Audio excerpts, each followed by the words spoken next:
Welcome back again to Joe Stunner Boxing. Now, yesterday, you will have seen, or you may have seen, a video I did about the whole controversy, so-called controversy around pay-per-view, and I went into great detail, giving my views on the whole concept of pay-per-view, the incremental increases to it,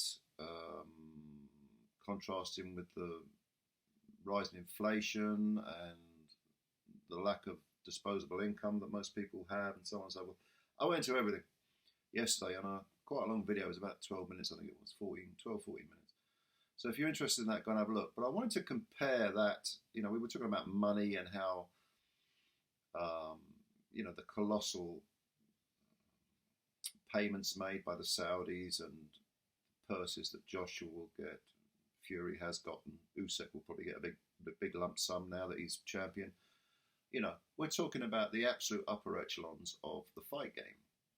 And boxing, when you consider how many boxers there are and how the masses earn very, very little money, whereas the very few at the top get an astronomical amount of money, it's comparable to, modern society, modern Western society, certainly. And certainly if you go to, Saudi Arabia or Abu Dhabi or Dubai, very, very comparable to that. The masses at the bottom, it's a very, very steep pyramid, put it that way. Masses at a very shallow pyramid. The masses at the bottom get very, very little. People at the top get a lot. But I want to bring your attention to something else. There's an organisation, it's a charity, registered charity called the Ringside Charitable Trust. Okay, and this is a charity for ex-boxers, for fighters who have hit hard times financially, physically, mentally, neurologically, they're suffering. Maybe they've got no one else, they've got no family. And it's been around for a couple of years now, 2 or 3, 4 years maybe now. But what they want to do is they want to establish a 36 bed residential care facility for ex-boxers. Okay, this is going to cost a lot of money, 1.5 million a year, because it's essentially a retirement home. Okay, 1.5 million a year is, it's not an inconsiderable amount of money, but when you consider the fact that certain corners of boxing are awash with money, as we discussed yesterday in the previous video, 1.5 million a year ain't that much. So I'm going to read you a little something from the Ringside Charitable Trust's Facebook page. Okay, so they say, for many years, concern has been expressed for the countless boxing personnel who find themselves suffering from depression, alcohol dependency, injuries, and illnesses attributed to boxing. Ringside Charitable Trust hope to change the way we care for our boxing family. The vision for the home is to include medical help, facilities for ex-boxers to be cared for, both short and long term, a cinema room for the boxers to watch films of their old fights, and a non-alcoholic bar where they can sit together and reminisce. So, it's a retirement home. Sounds like a hotel. I wouldn't mind staying there myself. But it's offering ex-fighters who have hit on really hard times, who have got no one, a bit of dignity in their twilight years, maybe even a little Indian summer. So I suppose someone like Michael Watson, for example, if he didn't have the people around him, if he wasn't so well known, if he hadn't been so high profile, he would be an ideal case for someone to reside at the Ringside Charitable Trust facility. It says there's initial funding in place, but the cost of sustaining the home is estimated at 1.5 million a year, as we said.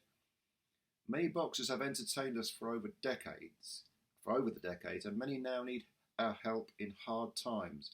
This is our opportunity to raise funds for the Ringside Charitable Trust, a fantastic project to establish a 36-bed residential care facility, blah, blah, blah, blah. Okay.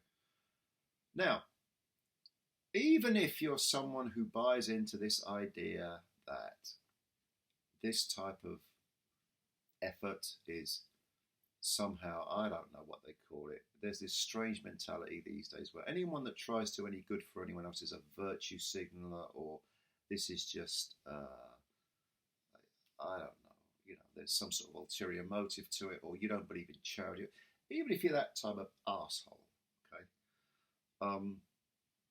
you've got to ask the question. Well, you probably won't ask the question because you're an idiot, but those with any kind of ability to empathize with others must ask the question, why is no major promoter, no major broadcaster of boxing, and no elite fighter talking about the Ringside Charitable Trust? Because even if you don't want to give them any money, would it kill you to have their emblem on your shorts? Would it kill broadcasters who make tens of millions, promoters who make millions upon millions out of fighters' blood, sweat, toil, and very often permanent damage? Would it kill them to name check the Ringside Charitable Trust?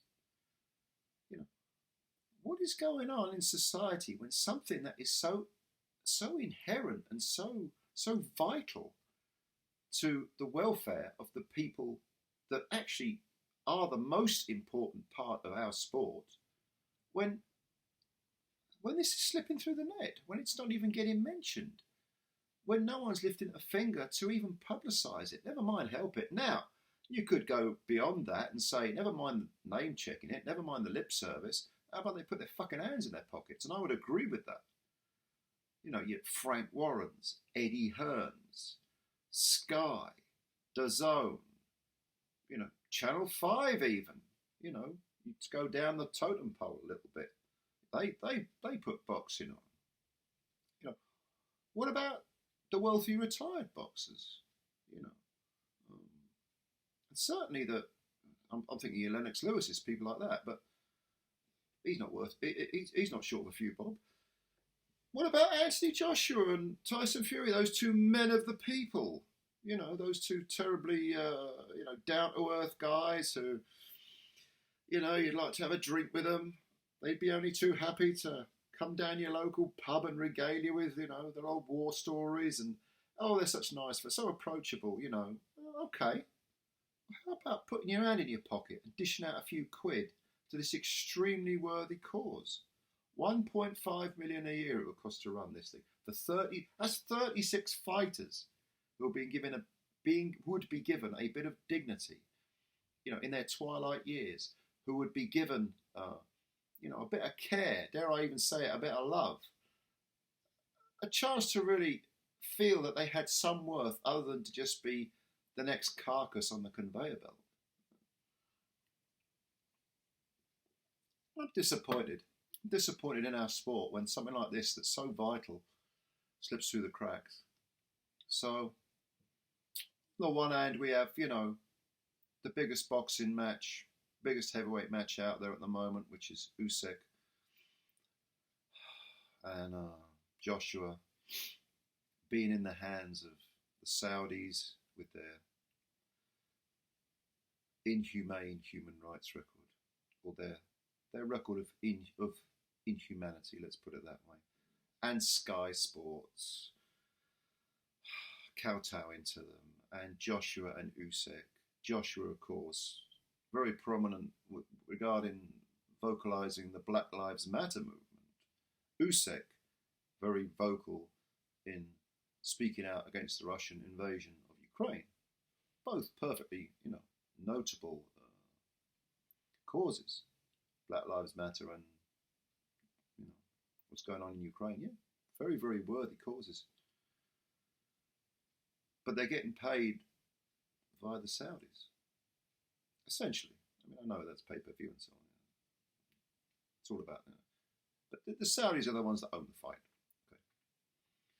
They're getting paid by a country that has that track record. And neither of them are, with Usyk, he's not British, but certainly Joshua.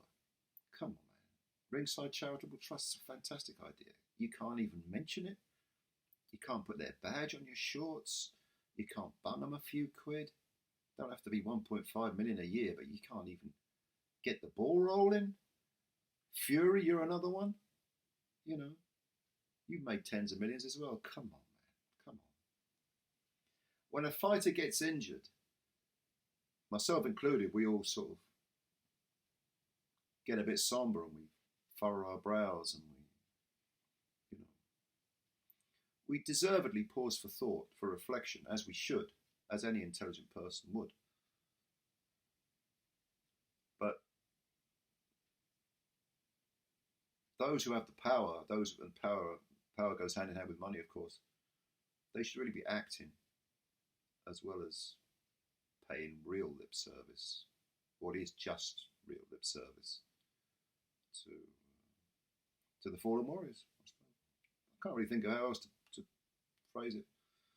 But anyway, I just wanted to raise your attention. I bet a lot of you have never heard of this Ringside Charitable Trust. Check it out on Facebook. I'm sure they got Twitter. I'm not on Twitter, but I'm sure they got a Twitter thing going. It's often mentioned in boxing news. You may have read about it if you get boxing news. I'm old school, old hat maybe, old school. I still buy boxing news. But have a look at it. Have a look at it. It's a very, very good cause. Looking after boxers, what could be more important in our game? Have a look. See what you think. Leave your comments below if you got any. Thanks for your time as always. If you're new to the channel, please subscribe. And thanks for your time as always. Bye for now.